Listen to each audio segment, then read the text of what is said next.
સુરત ગ્રામ્યમાં પણ ભારત બંધના એલાનનું સમર્થન જોવા મળ્યું છે। જિલ્લાની માંગરોળ, માંડવી, ઉમરપાડા તાલુકામાં ભારત બંધના એલાનને પગલે બજારો બંધ જોવા મળી હતી।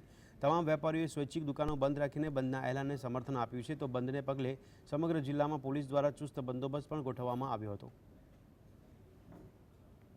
ચીફ જસ્ટિસે ચંદ્રચૂડે એવું કીધું છે કે એસટી અને એસસી સમાજને જે અનામત મળે છે એનું વર્ગીકરણ કરવામાં આવે, પરંતુ આજે તમે જોઈ શકો છો કે જે 7 જજની બેન્ચે ચુકાદો આપેલ છે તેમાં એક પણ આદિવાસી જજ નથી। તો મારે એવું માનવું છે કે વર્ગીકરણની શરૂઆત સુપ્રીમ કોર્ટથી જ થવી જોઈએ। આજે પણ આઈઆઈટી, આઈઆઈએમ એવી સંસ્થાઓમાં અમારા એક પણ પ્રોફેસર નથી।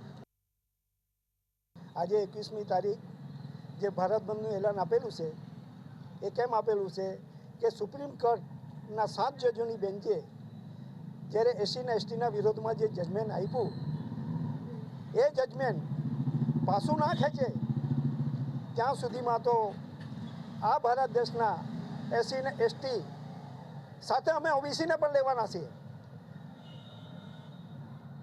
અમારા દેશની અંદર આખા દેશમાં એવી ચળવળ ઊભી થશે કે સરકારમાં બેઠેલા લોકોએ આની નોંધ કરવી પડશે।